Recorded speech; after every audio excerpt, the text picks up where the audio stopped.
We unpack. We unpack. We unpack. Coming to you live. Boxing Ego unpack. Yeah.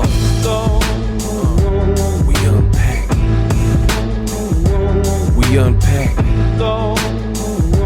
We unpack. Coming to you live.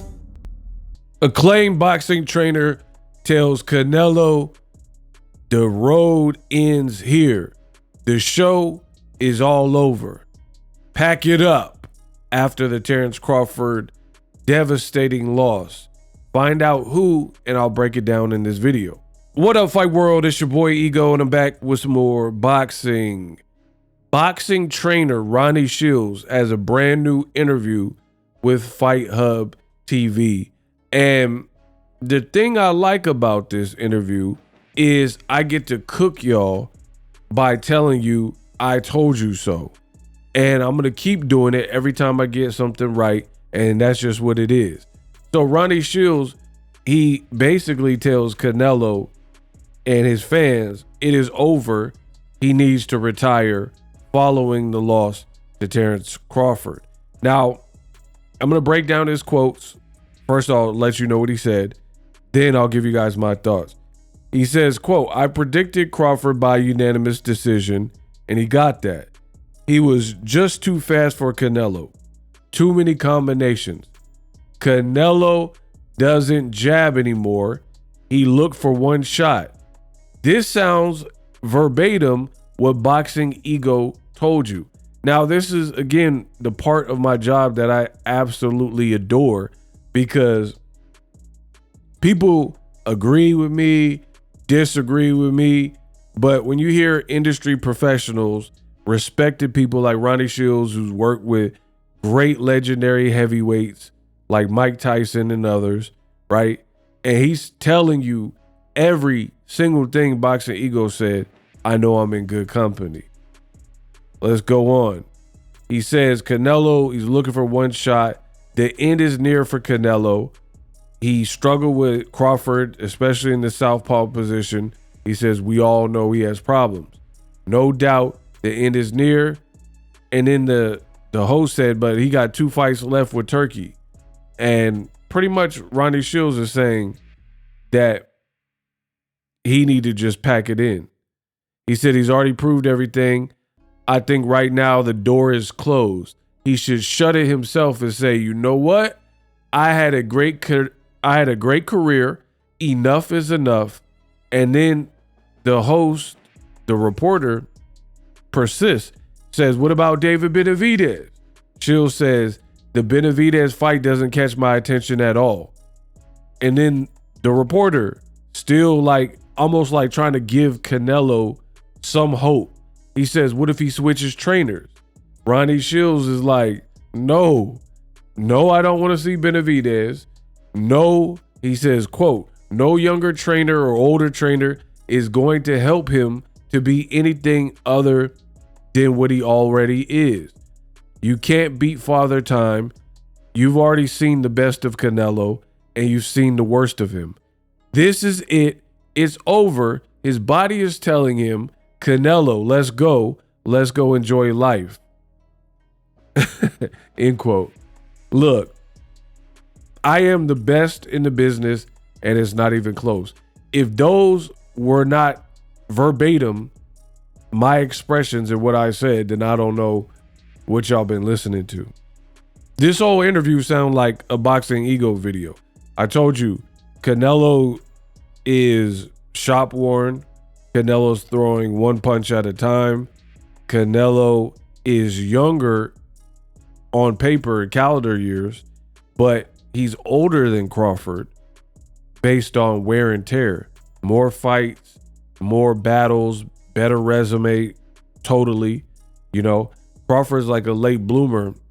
His last 3 fights are probably some of his most respected pieces of work. And really, he caught a lot of those guys in like the better names at the kind of end of their career or after certain tragedies and stuff.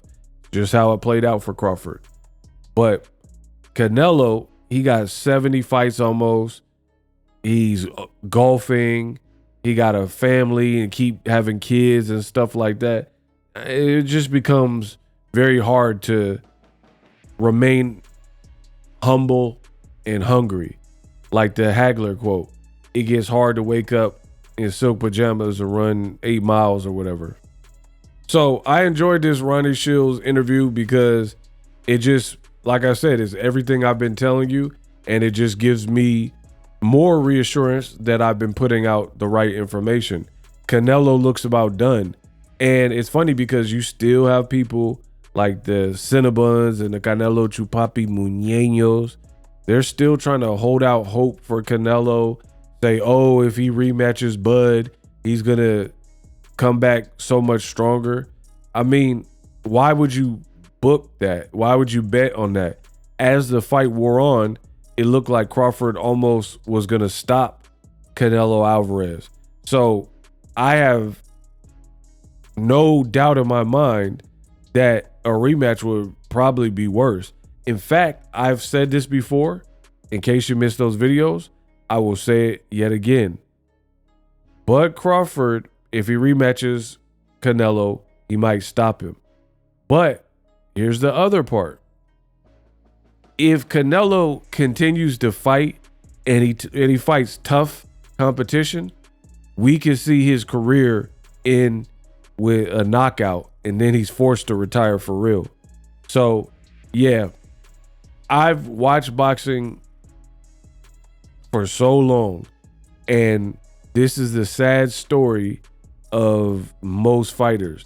The fighters that refuse to like pride and all that, and then when the warning signs are there, they're not the same fighter, but then they persist and keep trying to, no, man, I'm going to have one more comeback fight, and then they end up getting beat up worse or knocked out in a lot of those cases, right? Guys like Vic Darchinyan, people who are really good fighters in their prime. But that's what I see for Canelo Alvarez. You just lost all your belts. You lost to a smaller person. And I mean, it's like father time is oxidation, right? Can't really reverse that. You can't really reverse that. Like certain things, if you like don't take care of, there's no reversal to it. You know what I mean? It's like you're stuck with whatever. Like even certain people who I watch these documentaries or whatever, guys that do drugs, girls that do drugs for long periods of time, it damages your nervous system where even if you become sober for 8, 10, 12 years after that, you were on drugs too long, and now you have permanent damage to your nervous system, right? And there's no reversal to that. There's no like, oh, I'm clean now, so everything is just better. That's why you got to take care of your body, your temple. And boxing, like all the like brains sliding around and punches to the dome, you can't erase that. Like your body went through that. It's like if a person been through 50 car accidents, yeah, they might survive or heal, but you still went through 50 car accidents. So whatever, if it gave you back injuries or scar tissue or PTSD, you still lived, whether you survive or not. You went through like blunt force trauma repeatedly. So it's not something that just goes away. So yeah, I definitely agree with Ronnie SHields. Canelo's done. And I liked it. He didn't sound like, I hate Canelo, I got something against Canelo. And it's funny because when I make the videos and I say what these trainers and fighters are saying before they do these interviews, I'm always the bad guy. And people are like, oh man, ego, you hating and da da da da. But this is my job. It's my job to assess and break down what I see honestly. Either you're going to accept it or you don't have to watch me. I don't really care, but I'm not going to stop doing my job brilliantly because you don't like hearing certain things about your fighter. Like Ronnie SHields, he's giving his honest opinion and it don't sound malicious. He's like, Canelo had a very great career, Hall of Fame career, It's just over. It's over. I don't want to see David Benavidez. I don't care about switching trainers. Like, what are people on? That's what I'm trying to figure out. What are people on where you think that you could just do whatever and switch trainers and that's the fix-all, right? That's the fix-all. Canelo's throwing one punch at a time.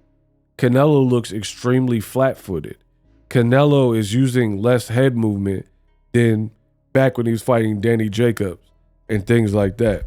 So, with that being said, what is a trainer gonna do? There's obviously some reason he's fighting this way. So a new trainer, okay, you switch out a new trainer late in your career, now what? Right?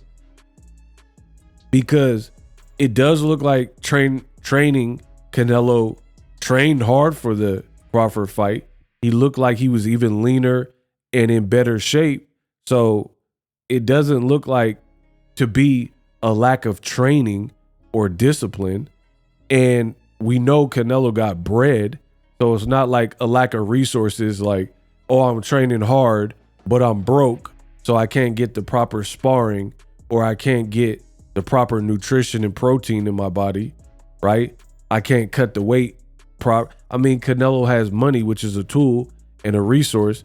So clearly he could get the best gym. He could travel, get the best sparring.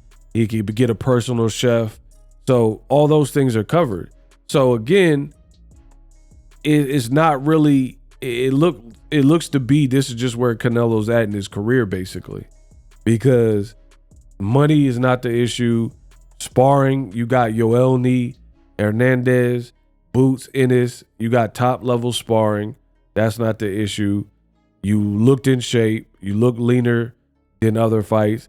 That wasn't the issue. So the issue is you can't pull the trigger anymore. The issue is you're not the same fighter. So yeah, unless there's some secret that none of us know about, it looks over for Canelo Alvarez. And I told you, losing to a welterweight, Bud Crawford, this is where his career is going to be. And it's funny because a lot of you guys praise Turkey and say, oh, he saved boxing. But to me, this move kind of hurt boxing. Canelo could have went the novelty big event route and fought Jake Paul. I said that from day one. In fact, he was in negotiations with Jake Paul, right? You could have did that, been done with it, and put on a big event, made a lot of money. And on paper, you should have beat Jake Paul, right? Or if you wanted to challenge yourself in a real fight, because, you know, I don't want no YouTubers. I want real fight. Okay, fight David Benavidez. That's the number one order of business you should have been fighting. But guess what? He did neither. And he did this 4-fight Saudi deal. And within 2 fights, people don't even care about the back 2 because you look bad in your first 2. This is boxing, people. I don't care if you're Canelo or not. You looked horrible versus William Skull, and then you got hurt by a welterweight and beat up by Crawford. So now the Saudis is bad business because you paid Canelo all these money for 2 fights where he didn't even look good in either. And now you got to pay when his stock is extremely down for 2 more fights. You know, you might as well just retire and ride off into the sunset. You picked the money route. You didn't want to fight some of these fights when they're relevant or on the table. So, you know, you did it your way. Enjoy. We unpack. Live streaming can be tough, which is why I use StreamYard. Click the link in the description for StreamYard, which is an awesome tool that enables you to set up your stream with ease of use.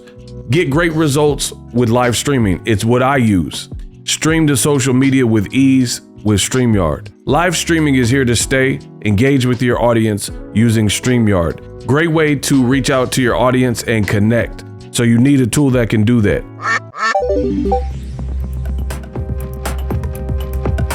If you're new to YouTube and you're struggling to get views, one tool I can provide to you is TubeBuddy. I've been on YouTube over 10 years. I use TubeBuddy daily to crank out videos just like this one that you're watching. Learn how the pros do it with TubeBuddy. YouTube receives a lot of traffic, which also means a lot of creators, a lot of people putting out content. So you need to learn the ropes so you know how to separate yourself, especially if you're new, but even if you're a pro, use TubeBuddy. The link is in the description. Get more views, more subscribers, and a higher click-through rate, so ultimately you can realize all of your online goals. Use my affiliate link in the description and grow your channel fast.